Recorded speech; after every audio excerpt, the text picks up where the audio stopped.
Very good afternoon to everyone. बताइए जी, last क्या बात कर रहा था मैं आपसे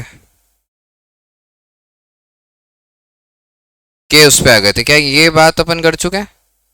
अच्छा, तो एक बार मैं चेक करता हूँ हम लोग कहाँ हैं। ओके,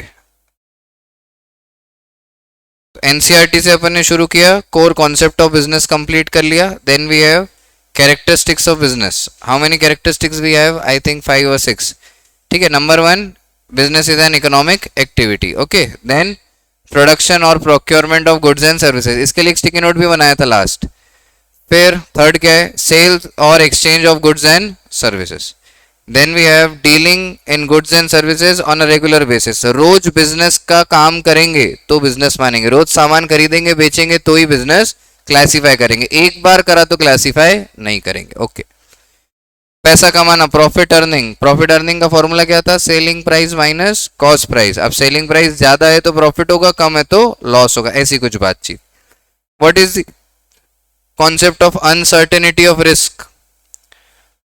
बिजनेस में रिस्क है, हम जो भी कर रहे हैं, प्रोडक्शन कर रहे हैं, प्रोक्योरमेंट कर रहे हैं, माल बेचेंगे, बिकेगा नहीं बिकेगा, कोई खरीदेगा नहीं खरीदेगा, ये सब में क्या है? रिस्क इन्वॉल्व है। इस रिस्क को काउंटर करके ही बिजनेस को आगे बढ़ाएंगे तो ही प्रॉफिट कमा पाएंगे। ऑलराइट, ये हमने बात करी थी। Then there is a concept of element of risk which is related to the uncertainties of risk. आगे बढ़ते बढ़ते मुझे ऐसा याद है कि मैं इस कंपैरिजन पे आ गया था, और इस कंपैरिजन पे ही बात अपने को एक बार और फिर से शुरू करना पड़ेगी। तो यहां से करेंगे बात चालू। ठीक है, ये अब नया टॉपिक हो गया है ना, अनंत। ठीक, ओके, बताइए। जब हमने एक कंसेप्ट पढ़ा एक्टिविटीज, और एक्टिविटीज में दो बातें पढ़ी, इकोनॉमिक एक्टिविटी और नॉन इकोनॉमिक एक्टिविटी। तो इकोनॉमिक एक्टिविटी में हमने 3 फर्दर क्लासिफिकेशन किए थे, बिजनेस, प्रोफेशन और एम्प्लॉयमेंट। लेकिन मैंने जब आपको लिखाया तो मैंने आपको इसके 4 क्लासिफिकेशन बताए। एक और का नाम क्या दिया था मैंने? Self employment. अब मुझे बताएंगे उस दिन मैंने कितना पढ़ा दिया था? क्या बिजनेस बता दिया मैंने? बिजनेस और एम्प्लॉयमेंट दोनों बता दिया, तो आज प्रोफेशन करना है। लेकिन एक बार बिजनेस और एम्प्लॉयमेंट दोबारा बता देते हैं, क्योंकि शायद उस दिन ऑनलाइन नहीं हो पाया था, ऐसे ही कुछ था ना, तो अपन एक बार फिर से देख लेते हैं। आइए, when we talk about business what we are talking, let's see कैसे establish करेंगे बिजनेस को। बिजनेस establish कैसे करते हैं? Entrepreneurs decision and other legal formality. यहाँ पे एक एग्जांपल लिखेंगे अपनी बुक में, डीएल। डीएल का मतलब होता है drug licence.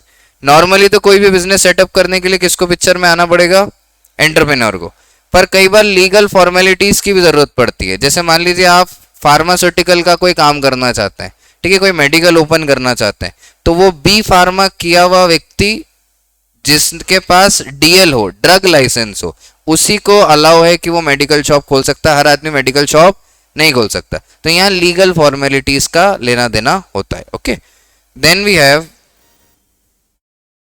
Nature of work. Majorly businessman का काम किससे रिलेटेड है? प्रोविजन। प्रोविजन का मतलब है यहाँ पे प्रोवाइड करने से, provide of good and services to the public. सामान्य जनता को प्रोडक्ट देना, सर्विस देना और इसके बदले में पैसे लेना, यही मेन फोकस ऑफ बिजनेस का पार्ट माना जाएगा। What are the qualification of businessman required? There is no minimum qualification necessary. कोई मिनिमम सर्टेन क्वालिफिकेशन की यहाँ पे जरूरत आपको नहीं है। अगर आप पढ़े लिखे नहीं है तो भी आप क्या कर सकते हैं? बिजनेस कर सकते हैं, क्योंकि बिजनेस का स्किल पढ़ाई के स्किल से different. What are the rewards earned by a businessman? Which is profit. तो ये अपन ने ऊपर भी देखा था, it is a one of the characteristics of business। तो वहीं से हमने इसको रिलेट किया। What is this? Profit earned by the businessman. Is there any investment in the business? Yes, there is an investment in the business which is known as capital investment in the business। अभी account शुरू हो गया थोड़ा सा, आज accounts पढ़ा हमारे भाई ने, अनंत ने पढ़ा अकाउंट्स। तो अकाउंट्स की चर्चा में कैपिटल वर्ड आने लगा है बार बार। जो कैपिटल वर्ड है उसका मतलब क्या है? बिजनेस शुरू करने के पहले कैपिटल लगाना पड़ेगा। अब क्वांटम ऑफ कैपिटल या पैसे, quantum of capital will decide कि कितना करेंगे। अगर हमें छोटा व्यापार करना है तो कुछ कैपिटल में हो जाएगा, बड़ा एमएनसी लेवल का व्यापार करना है तो हमें ज्यादा कैपिटल की भी जरूरत पड़ सकती है। तो capital investment is required as per size and nature of business. जैसे मान लीजिए कंस्ट्रक्शन लाइन के बिजनेस को शुरू करना चाहते हैं आप, तो कंस्ट्रक्शन के बिजनेस में ह्यूज कैपिटल लगता ही है। छोटा काम करो या बड़ा करो, पैसा ज्यादा लगेगा ही।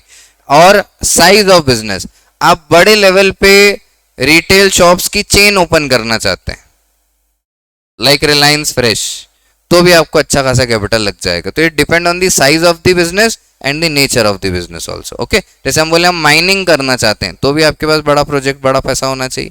लेकिन अगर हम बोले कि हम कोई स्टॉल शुरू करना चाहते हैं तो बड़े पैसे की जरूरत नहीं है।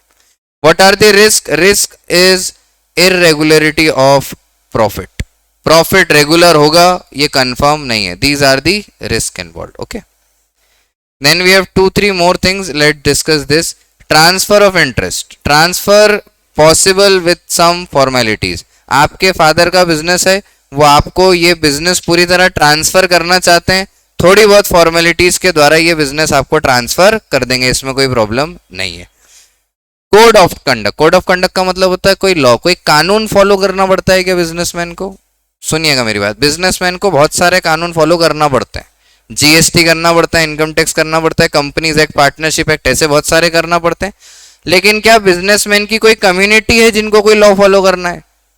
कि हम जैसे डॉक्टर लोग अपने नाम के आगे डीआर लगाते हैं, तो ऐसे बिजनेसमैन अपने नाम के आगे बीआर लगाते हैं क्या? ऐसा कुछ है क्या? ऐसा कोई कोड ऑफ कंडक्ट नहीं है। कोई ड्रेस डिसाइडेड है क्या कि ये ड्रेस पहनेंगे तो ही मानेंगे, या एक सर्टेन टाइम या सर्टेन इनकम के बाद ही बिजनेस माना जाएगा? नहीं। तो there is no code of conduct, there is no law, codified law for a businessman. What are the basic examples? Shop, factory are the basic examples of the business. So this is the main classification of business which we have studied before and today also. Now let's move to the another element which is employment. Employment starts, employment कब शुरू हो जाएगी? What is the mode of establishment under the employment? जब आपको क्या मिल जाए? Appointment letter and service agreement. जब आपको लेटर ऑफ ज्वाइनिंग आ जाएगा, जैसे आपने सुना को जिनको जॉब लगती है बोलते हैं हमें ऑफर लेटर आया है और फिर हमने ज्वाइन कर लिया, तो जब आपको ज्वाइनिंग लेटर आ जाए, अपॉइंटमेंट लेटर आ जाए, तब से जॉब चालू हो जाती है, ऐसा मानते हैं। ठीक। नेचर ऑफ वर्क क्या होगा? Performing work as per service contract और रूल्स ऑफ सर्विसेज। अब ये समझाने से पहले मैं एक कंसेप्ट को और रिव्यू कर देता हूँ, वहां से अपन बात को आगे बढ़ाएंगे। मैंने आपसे एक सवाल पूछा था, उस सवाल से इसका जवाब निकलेगा।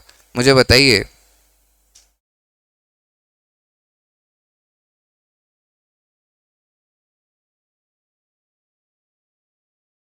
कि एक व्यक्ति को एम्प्लॉय कब बोलेंगे? एक स्टिकी नोट लगाना है, यहाँ पे लगा चुके हैं आप ऐसे जो उस दिन आए थे, एम्प्लॉयर एम्प्लॉय रिलेशन। एक व्यक्ति को एम्प्लॉय कब बोलेंगे? उसके अलावा ये तो सैलरी तो बहुत लोगों की हो सकती है फिक्स, अपन ने कर दी हो, पर कब मानेंगे कि ये व्यक्ति एम्प्लॉय हो गया? ठीक है, तो there is a relationship which we have to studied. आइए इसको नोट करिएगा अपनी कॉपी में, थोड़ा सा ऊपर चलता है। Relationship between employer and employ.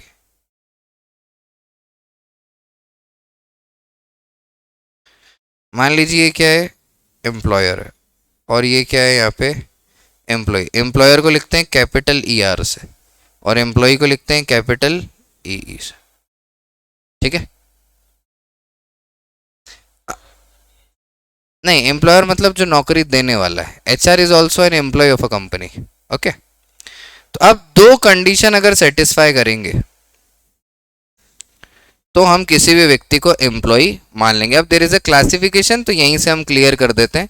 जैसे मैंने ऐसा बोला कि अनंत भाई की शादी कराते हैं, तो अनंत भाई की शादी कराई और इनकी शादी में हमने महिला संगीत रखा और महिला संगीत को ऑर्गेनाइज करने के लिए कोरियोग्राफर को बुलाया। तो कोरियोग्राफर आया, कोरियोग्राफर को हमने बोला कि डांस ऑर्गेनाइज कर लीजिएगा। तो क्या हम ऐसा बोल सकते हैं कि कोरियोग्राफर हमारा एम्प्लॉय हो गया? नहीं, ऐसा नहीं बोल सकते, राइट। लेकिन मान लीजिए आनंद भाई की एक कंपनी है और वो कंपनी इवेंट्स कराती है, और इवेंट कराने में कई बार शादियों के इवेंट कराने पड़ते हैं, अलग अलग फंक्शन कराने पड़ते हैं, तो इन्होंने कोरियोग्राफर को परमानेंटली हायर कर रखा है अपनी ऑर्गेनाइजेशन, वो यहीं रहता है। क्या इसको एम्प्लॉय बोल देंगे? देखो, इतना जल्दी जवाब नहीं देना, इसको समझना। हम क्यों दूसरे केस में एम्प्लॉय पे राजी हो जाते हैं और पहले केस में राजी नहीं होते? आपका दिमाग सही सोचता है, शब्दों में आपको नहीं पता है, मैं बता देता हूँ। जब हम बोलते हैं एम्प्लॉयर एम्प्लॉय रिलेशनशिप होना चाहिए, तो इसके दो मतलब होते हैं। पहला, आप क्या काम करेंगे ये मैं बताऊंगा, ठीक है? एम्प्लॉयर विल डिसाइड कि आप क्या काम करेंगे। दूसरा, एम्प्लॉयर विल ऑल्सो टेल कि आप ये काम करेंगे कैसे। ठीक, जैसे घर में मेड आती हैं तो मम्मी उनको बताएंगी क्या काम करना है, और ये भी बताएंगी कि करना कैसे। मैंने उस दिन एग्जाम्पल दिया था, किसी के घर में वैक्यूम क्लीनर यूज होता है तो मम्मा मेड को वैक्यूम क्लीनर यूज करना सिखाएंगी। किसी के घर में मॉप यूज होता है तो मम्मा उस मेड को मॉप यूज करना सिखाएंगी। तो अलग अलग तरीकों से काम होगा लेकिन सिखाया जाएगा। तो क्या काम करना है, क्लीनिंग, कैसे करना है ये भी हम बताएंगे। जब हम शादी में कोरियोग्राफर बुलाते हैं तो हम उसको बोलते हैं कि डांस सिखाना है। क्या डांस सिखाना है, कैसे डांस सिखाना है, ये हम उसको नहीं बताते। लेकिन अगर एक कंपनी में हम कोरियोग्राफर को हायर करेंगे तो हम उसको बताएंगे कि इस इवेंट के लिए कैसे डांस सिखाना है, क्या डांस सिखाना है। ठीक है, तो दो कंडीशन अगर सेटिस्फाई हो जाती हैं तो एम्प्लॉयर एम्प्लॉय रिलेशनशिप डेवलप हो जाता है। पहला स्टेप क्या है, व्हाट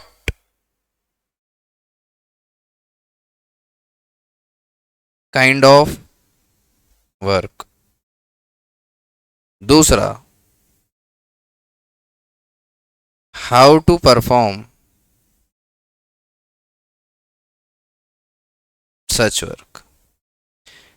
ये दोनों चीजें कौन बताएगा, एम्प्लॉयर बताएगा। तो जब आप किसी भी कंपनी में ज्वाइन करेंगे एज अ जॉब, कि आपकी जॉब लग गई, तो आप जब जाएंगे तो आपको अंदर बुलाएंगे तो ऐसा नहीं बोलेंगे आइए बेटा चलो काम शुरू कर दो। Number one, what they teach you कि हमारी ऑर्गेनाइजेशन काम कैसे करती है।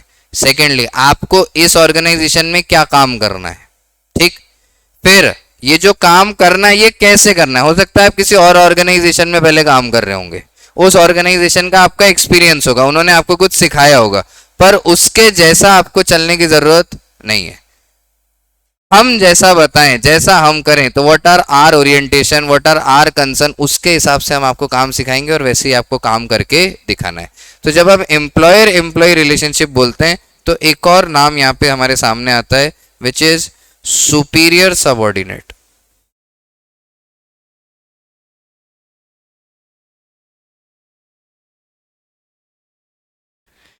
Which is superior and subordinate. Superior कौन है, जो आपका सीनियर है। सबऑर्डिनेट कौन है, जो आपके लिए जूनियर है, राइट? अब सुपीरियर सीनियर को क्या देता है, सुपीरियर सीनियर को देता है टास्क, कि आपको ये काम पूरा करना है। इसलिए आप जब भी जॉब सुनेंगे तो कोई व्यक्ति आपको क्या देगा, टास्क देगा। सबऑर्डिनेट का काम क्या है, सबऑर्डिनेट का एक ही काम है, वो क्या है, ओबे करना, जो बोला जाए वो करो। और फाइनली काम पूरा करके आपको क्या सबमिट करना है, रिपोर्ट।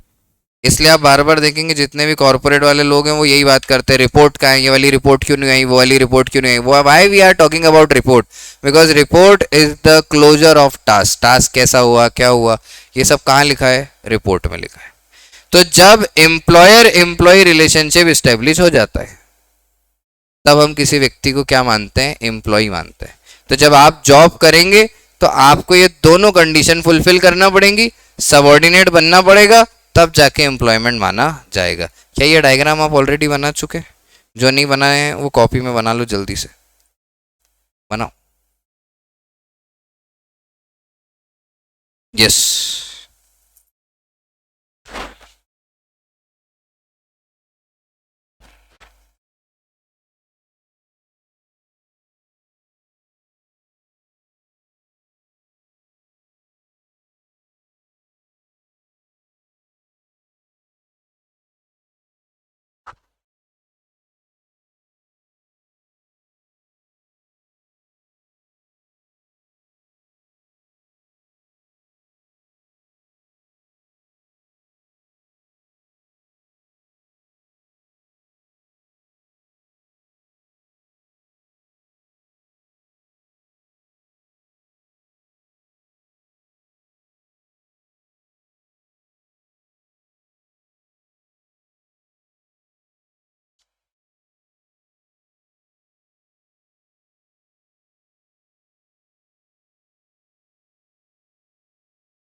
ओबे, OBEY।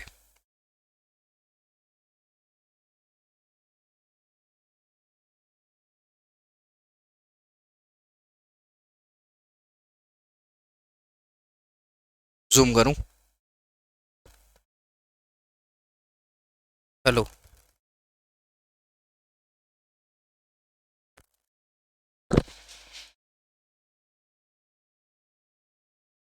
वो ऑनलाइन में आरोही वगैरह नहीं है आज?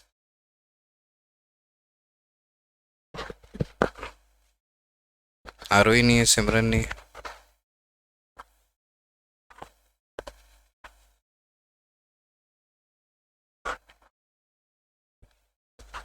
दे नहीं रहे क्या? हाँ। क्या बेटा बोलना?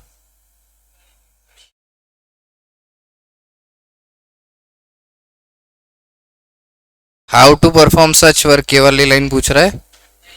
ये ये ये तो ये बनाया है, लिखा नहीं है।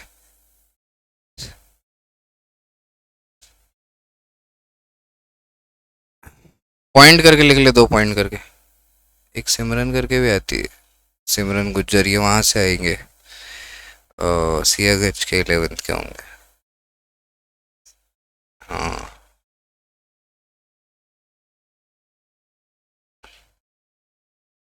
हम्म। डन। ठीक है यहाँ तक, चलो।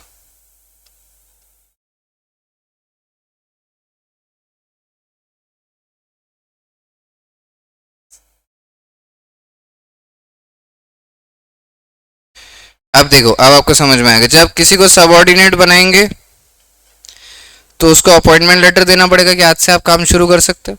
जब कोई सबऑर्डिनेट बनेगा तो वो क्या काम करेगा, जो भी रूल्स हम उसे बताएंगे कि काम करना कैसे और क्या काम करना है।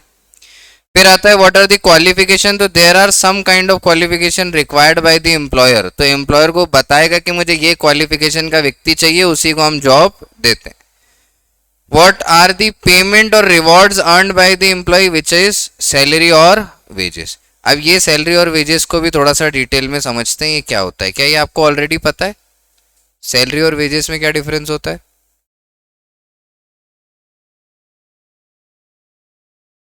नहीं, बात करें। देखो, सैलरी वर्ड जो यूज होता है वो यूज होता है मेंटल वर्क करने वालों के लिए, और वेजेस वर्ड जो यूज होता है वो वर्ड होता है फिजिकल वर्क करने वालों के लिए।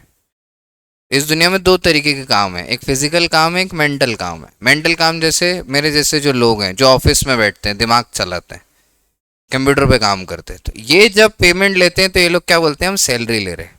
पर कुछ ऐसे लोग हैं जो फिजिकल काम करते हैं, जैसे सामान उठाना हो गया, लेबर्स वगैरह, तो इनके लिए वर्ड क्या यूज किया जाता है, वेजेस यूज किया जाता है। तो salary is for the mental work people and wages is for the physical work people, right. अब सैलरी और वेजेस वाला पार्ट क्लियर होता है यहाँ पे। अच्छा, इसलिए व्हाइट कॉलर ब्लू कॉलर सुना होगा, वो सब किस में आते हैं, सैलरीज में आ जाते हैं, राइट। ऐसा एक और चीज इसमें आप लिख सकते हैं, इसके पास में यहाँ पे आपको लिखना चाहिए कंपनसेशन ऑफ एम्प्लॉय। जो सही वर्ड होता है ना वो होता है कंपनसेशन ऑफ एम्प्लॉय। और कंपनसेशन ऑफ एम्प्लॉय का मतलब क्या है, COE शॉर्ट में, compensation of employee. Why we use compensation of employee, because compensation of employee includes 3 thing. Number 1 salary, number 2 wages, then there is employer contribution. मैंने word क्या use किया है, employer contribution. What do mean by employer contribution? जैसे आपके sir ने, आपके जो boss हैं, जो आप जिनके यहाँ पे काम करते हैं, उन्होंने क्या किया, एक चीज करी। आपको वो 1 लाख रुपए तनख्वाह देते हैं महीने की, और उसमें से 20,000 रुपये आप किराया दे देते हो, तो आपके पास 80,000 बचते हैं। तो ही डिसाइड कि मैं आपको सैलरी इंक्रीमेंट देता हूँ। देन ही अंडरस्टूड कि आपको मैं 1 लाख रुपए महीना देता हूँ, जिसमें से 20,000 तो किराया चले जाता है। तो उन्होंने क्या करा, आप जिस घर में रहते हो उसी प्रकार का एक घर दे दिया आपको किराए से, कि जब तक आप इस कंपनी में काम करेंगे आप इस घर में रह सकते हैं। ठीक है, तो अब आपको किराया पे करना है क्या, नहीं करना है। अब आपकी सैलरी कितनी बच रही है, 1 लाख पूरी बच रही है। 1 लाख पूरी बच नहीं रही है, समझो बात को। अब आपको मिल रहे हैं 1 लाख रुपए कैश और 20-25 हजार रुपए का घर as a perquisite, as a allowance other than cash, ठीक है। तो there are two kind of incentives और monetary benefits which can we can give as a employer. One is monetary benefits, one is non monetary benefits. तो अगर मैंने पैसे दे दिए तो मॉनेटरी बेनिफिट, मैंने आपको आने जाने की टिकट कराने आप फ्री कर दिया कि आप जब भी बाहर जाएं तो टिकट मैं करा दूंगा, तो ट्रेवलिंग एक्सपेंस मैं बियर कर लूंगा, घर में दे दूंगा, कार दे दूंगा आने जाने के लिए, तो ये सब अलावेंसेस माने जाते हैं। नहीं, कंपनी का लॉस नहीं होता, कंपनी कैलकुलेट कर लेती है। कंपनी कैलकुलेट कर लेती है कि इनका, जैसे कई बार क्या होता है, पैसे से आदमी सेटिस्फाई नहीं हो पाता। एक सर्टेन टाइम, एक सर्टेन एम्प्लॉय होता है जिसने 25 साल कंपनी में काम किया, उसकी सैलरी 4-5 लाख रुपए महीना है, ठीक है, बहुत अच्छा पैसा उसके पास है, घर परिवार भी सब सेटल है, बच्चे बाहर पढ़ रहे हैं, बहुत बढ़िया है। अब उसको पैसा नहीं चाहिए, उसको क्या चाहिए कि उसको थोड़ा रिच फील हो, उसको एक शॉफर लेने आए। आप समझ रहे हैं? जैसे आपको, जैसे एक होस्ट है, जैसे आप कल को मेरे घर आना चाहे तो मैं गाड़ी भेजूँ आपको लेने के लिए कि सर आप प्लीज आइए, तो आपको एक थोड़ा सा प्रेस्टीज फील होगा कि यार मेरे को है ना गाड़ी में, जैसे आपने देखा होगा आईएएस अधिकारी इन सबको सरकार की गाड़ी रहती है, तो इनको एक वो रहता है कि यार मेरे को अपनी गाड़ी से चलते हैं ना, गाड़ी मिली हुई है। अब ये एक तरीके का साइकोलॉजिकल बेनिफिट है जो आपको इस कंपनी में काम करके मिलती है, बिकॉज ऑफ प्रेस्टीज इश्यूज हैं ये, ठीक है। तो जैसे जैसे आपका स्तर बढ़ता जाएगा वैसे वैसे आपके साइकोलॉजिकल नीड्स बदल जाएंगे। जैसे मैं इसको बहुत सरल शब्दों में बताता हूँ, जैसे नॉर्मली बहुत गरीब आदमी जब जिंदगी शुरू करता है तो उसका मेन मोटिव होता है कि मैं आज खाना खा लूँ, ठीक। फिर वो थोड़ा सा अमीर हो जाएगा या थोड़ा पैसा कमा लेगा ना, तो वो ये सोचेगा कि मैं कल भी खाना खा लूँ, आज तो मैंने खाना खा लिया, अब मैं कल भी खा लूँ। थोड़ा सा और बेटर करने लगेगा ना, तो वो आप सोचेगा कि मैं अपने 2-3 दोस्तों के साथ बैठ के खाना खा लूँ। थोड़ा सा और ऊपर उठा तो अब वो बोलेगा कि मैं अब 5 स्टार में बैठ के खाना खाऊंगा, कि खाना तो मैं खा ही लेता हूँ, दोस्तों के साथ भी खा लेता हूँ, पर अब मैं थोड़ा सा I want to be in a class, तो मैं थोड़ा सा ऊपर बैठ के खाना खाना चाहता हूँ, 5 स्टार 7 स्टार। और जिंदगी में ऊपर उठ जाएगा तब वो स्पिरिचुअल हो जाएगा, तब वो बोलेगा कि अब मैं भंडारा कराना चाहता हूँ, अब मेरी वजह से हजारों लोग खाना खा ले। तो these are the psychological needs, that's why we are working hard for all this. तो इनिशियली हम अभी क्या चाहते हैं कि हम खाना खा लें, फिर हम क्या चाहेंगे कि हम रोज खा सकें। जो थोड़ा सा इस लेवल को अपग्रेड करते हैं वो चाहते हैं कि यार हम बिलोंगिंगनेस के साथ रहें, और फिर जब इसके ऊपर आ जाएगा तो लग्जरी, और उसके ऊपर स्पिरिचुअलिज्म, ऐसा। So I hope I am clear with the word salary and the wages. And one more word I have used, which is employer contribution. Employer contribution is also considered as the reward. अगर मैं मालिक होके आपको car दे रहा हूं कि आप car से ऑफिस आइए, तो मैंने ये आपको रिवॉर्ड दिया है, आपको खर्च नहीं करना पड़ता, आपका खर्चा बचा लिया, एम्प्लॉयर ने एम्प्लॉय का खर्चा बचा लिया, तो एम्प्लॉय की इनकम हो गई, ठीक है। ये लाइन ध्यान रखोगे, अगर एम्प्लॉयर आपका खर्चा बचा ले तो एम्प्लॉय के लिए क्या हो जाती है, इनकम हो जाती है। आप 20,000 रुपये किराया भरते, अब नहीं भरना पड़ेगा, तो 20,000 रुपये आपको बच गए तो इनकम हो गई, ऐसा। There is no capital required in the job. Then we have fixed and regular pay which have very lower risk. ज्यादा से ज्यादा क्या होगा, नौकरी से निकाल दोगे बस, तो इससे ज्यादा कुछ खास होता नहीं है। ट्रांसफर ऑफ इंटरेस्ट, अपनी जॉब किसी और से करा सकते हैं नहीं, तो not possible. Norms and behaviour of led under the employees, जो एम्प्लॉयर बोलेगा वो कोड ऑफ कंडक्ट फॉलो करना पड़ेगा। एग्जाम्पल्स है job in bank, insurance company, government department, all this. बोलो क्या यहां तक क्लियर है? पक्का? अब एक बज गया, क्या बज गया, एक, विच इज प्रोफेशन। क्या सेल्फ एम्प्लॉयड क्लियर हो गया? सेल्फ एम्प्लॉयड और एम्प्लॉयड में क्या डिफरेंस है? एम्प्लॉयड को बताते हैं क्या काम करना है, कैसे काम करना है। सेल्फ एम्प्लॉयड को बताना है क्या काम करना है, कैसे काम करना है वो डिसाइड करेगा। आपने बोला हमारे यहाँ शादी है, हमको इन सबको डांस सिखाओ, क्या सिखाना है, कौन सा गाना लेना है, वो सब वो डिसाइड, ज्यादा से ज्यादा गाना बता दोगे, स्टेप तो वही डिसाइड करेगा, ठीक है। ऐसा लॉजिक समझ में आया? Okay, now let's move to the another one which is profession.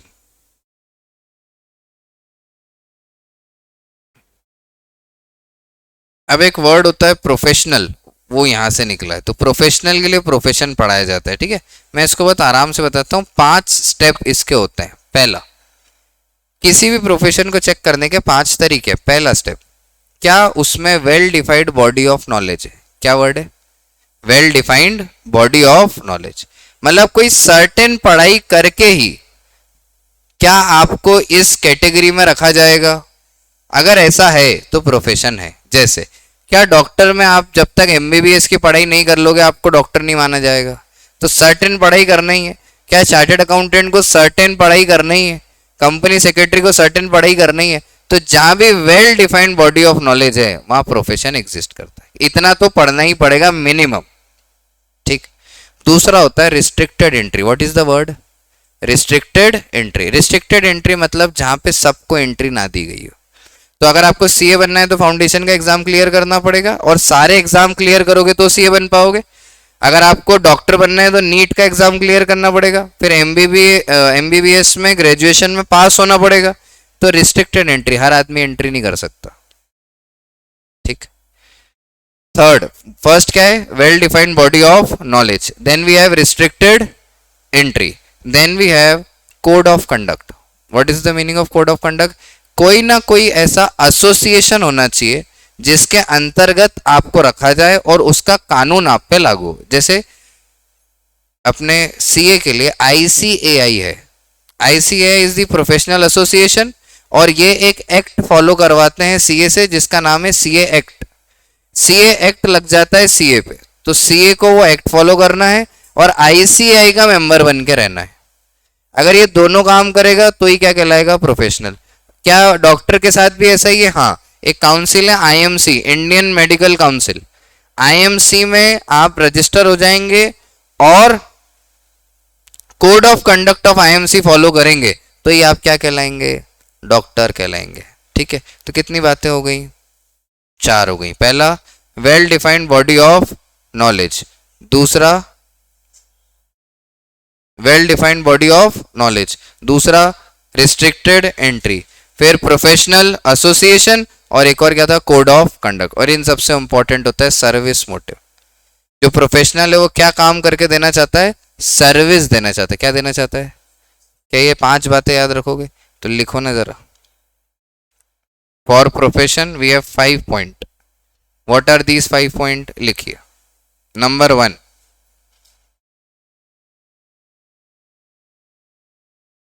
For profession we have 5 point. जो बुक वाले हैं वो स्टिकी नोट लगा लेंगे प्रोफेशन के ऊपर।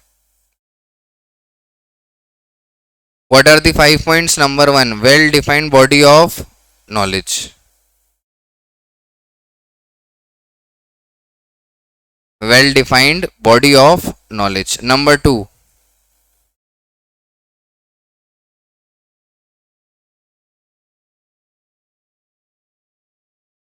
Well defined body of knowledge. Number 2, restricted entry.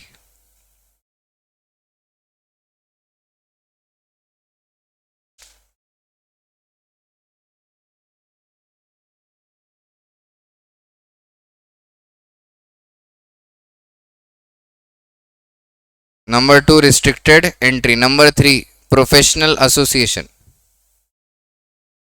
Professional association.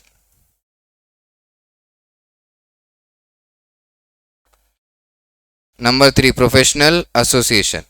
Number 4, code of conduct. Code of conduct. And number 5, service motive. Number 5, service motive. Motive. Service motive. ध्यान रखेंगे ये 5 बातें। किसी भी व्यक्ति को एज अ प्रोफेशनल है या नहीं चेक करना हो तो 5 सवाल उससे पूछेंगे। क्या well defined body of knowledge आपने लिया है? क्या आपकी एंट्री रिस्ट्रिक्टेड थी? क्या आप किसी प्रोफेशनल एसोसिएशन से ताल्लुकात रखते हैं? क्या आप कोई कोड ऑफ कंडक्ट फॉलो करते हैं? और लास्टली क्या है कि क्या आप सर्विस देने के लिए प्रोफेशनल बने? अगर ये सब काम होगा तो हम क्या मान लेंगे? प्रोफेशनल मान लेंगे। क्या टीचर प्रोफेशनल्स होते हैं? टीचर प्रोफेशन में आएंगे? चेक करो ना, 5 बातें दी हैं। क्या टीचर को well defined body of knowledge होना चाहिए? नहीं, टीचर को इमेंस नॉलेज होना चाहिए। Well defined body of knowledge तो एक सब्जेक्ट का नॉलेज हुआ, एक कोर का नॉलेज हुआ। टीचर को मल्टीपल चीज़ों का नॉलेज होना चाहिए। जैसे मैं मैनेजमेंट पढ़ाता हूँ, बिजनेस स्टडीज़ पढ़ाता हूँ, अकाउंट्स पढ़ाता हूँ, इकोनॉमिक्स पढ़ाता हूँ, लेकिन इसके बावजूद मुझे ह्यूमन साइकोलॉजी पढ़ना पड़ती है, क्योंकि जिनके साथ में डील करता हूँ वो ह्यूमंस हैं।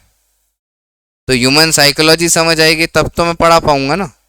अब एक बच्चे को मैं कुछ बोलना चाहता हूँ पर मैं बच्चे की मनोस्थिति नहीं समझता। बच्चों का भी तो अपना दिमाग है ना, वो छोटा बच्चा तो है नहीं जिसको मैं जो बोलूँगा वो मान जाएगा। आपने भी करीबन करीबन 16-17 साल के हो, तो आपने 10-15 साल दुनिया तो देखी है ना।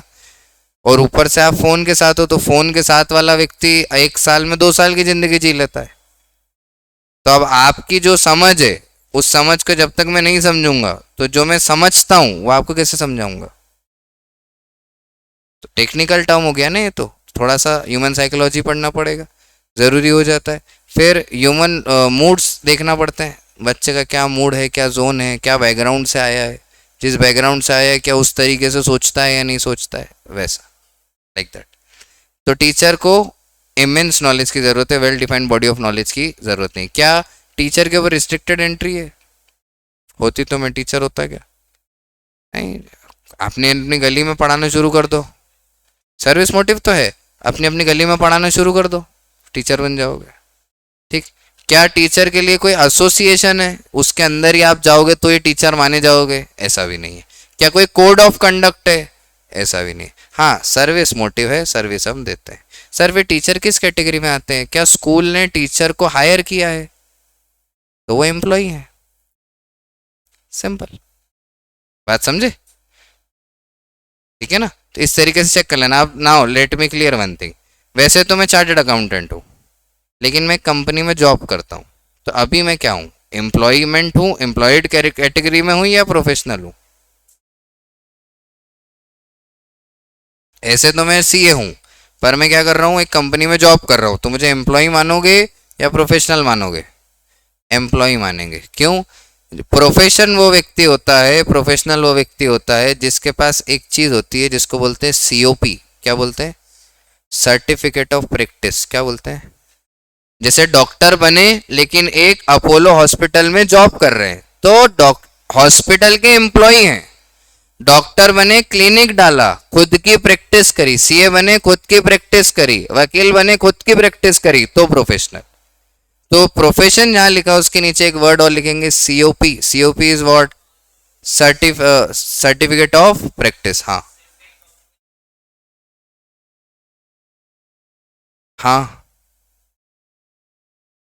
COP, certificate of practice.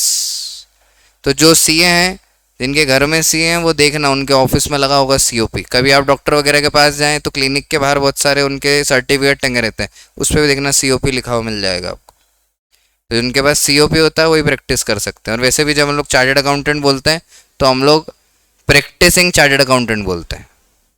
जब हम सीए शब्द यूज करते हैं ना, तो प्रैक्टिसिंग सीए चार्टर्ड अकाउंटेंट की बात यहाँ पे करी जाती है। I hope I am clear with it. Okay, now let's read कि क्या होता है, कैसे हम we will identify it. Okay, आइए देखते हैं कैसे कोई व्यक्ति प्रोफेशन होगा। Membership of a professional body and certificate of practice. क्या सीओपी वर्ड मिल गया आपको? चलिए, rendering of personalise expert services. Expert क्यों है? क्योंकि आपके पास well defined body of knowledge है। Qualification, expertise and training in specific field by the professional body is a must. ICI पढ़ाएगा कि ये पढ़ना तो सीए मानेंगे, वैसे ही सीए माना जाएगा। प्रोफेशनल क्या चार्ज करता है? फीस। बिजनेसमैन क्या कमाता है? प्रॉफिट। सैलरी वाले, जॉब वाले को क्या मिलती है? सैलरी और वेजेस। प्रोफेशनल को क्या मिलती है? फीस। प्रोफेशनल के लिए कैपिटल इन्वेस्टमेंट है, हाँ थोड़ा सा है। सीए बनने के लिए, डॉक्टर बनने के लिए पैसा तो लगता है, तो वो वाला है। Fees in generally regular and certain, तो थोड़ी सी रिस्क तो रहती है। देखो, आप सीए बन गए, ऐसा नहीं है कि आप बिल्कुल पैसा ही नहीं कमाओगे, पर कभी कम कभी ज्यादा हो सकता है, पैसा आ जाएगा आपके पास, वो प्रॉब्लम नहीं। क्या हम अपना ट्रांसफर कर सकते हैं इंटरेस्ट? नहीं, सीए की ऑब्लिगेशन को सीए किसी को ट्रांसफर नहीं कर सकता। क्या प्रोफेशनल कोड ऑफ कंडक्ट होता है? बिल्कुल होता है। इकलौते प्रोफेशन में ये लाइन में हाँ लिखा है अपन ने, बाकी दोनों में मना किया है। एम्प्लॉयमेंट में क्या बोल दिया था कि ये एम्प्लॉयर डिसाइड करेगा। एग्जाम्पल क्या है? Legal, medical profession, chartered accountancy, these are the professional degrees. So this is one of the very very important discussion we have completed today, which is three categorization of economic activity, which is business, profession and employment. But we have classified four: business, profession, employed and self-employed. तो आपको क्या चारों का मतलब clear? आपकी जो workbook है उसमें भी ये डायग्राम वापस से बना हुआ है, पूरा पूरा चार्ट बना हुआ है, ठीक है। पर मैं चाहता हूँ कि आप 3 क्वेश्चन लिख के दिखाएं, ठीक है। तो एक 3 क्वेश्चन मैं आपको देता हूँ, वो आप लिखेंगे और फिर इसके आगे हम लोग लेवल 1 ऑफ चैप्टर 1 कंप्लीट कर चुके हैं, लेवल 2 में हम लोग स्विच करेंगे। बेटा अभी आनंद 2-3 लेक्चर हुए हैं, मेरे को यहाँ तक याद है 3 लेक्चर हुए हैं, तो मैं उनके वीडियो भेजूंगा, उनको एक बार देख लेना। तो थोड़ा सा इंट्रोडक्शन है, बुक कैसे पढ़ना है इस पे सिखाया है, ठीक है। थोड़ा सा प्रिपेयर कर रहे हैं कि स्कूल से थोड़ा ज़्यादा सीखने को मिले अपने को, है ना। तो बुक रीडिंग से लेके बुक डिज़ाइनिंग से लेके सब चीज़ें हैं इसमें। तो मैं वो लेक्चर भेज दूंगा, मुझे बताना। मेरा नंबर लिख लो बेटा, 9685 191 025। मेरे को एक बार व्हाट्सएप पे मैसेज करना, मैं भेज दूंगा, ठीक है। मेहुल नाम है मेरा, मेहुल नाम है मेरा, ठीक है। चलिए क्वेश्चन लिखिए, what do you mean by business?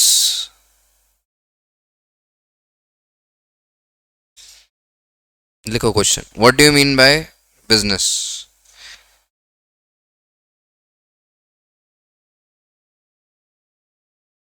दूसरा लिखेंगे, डिस्टिंग्विश प्रोफेशन एंड एम्प्लॉयमेंट।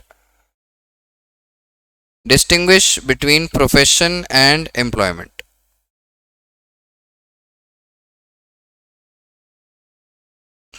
पंद्रह मिनट का समय लीजिए, दोनों क्वेश्चन जल्दी से लिख के बता दीजिए। यहाँ लेवल 1 हमारा खत्म होता है, फिर हम शुरू करेंगे लेवल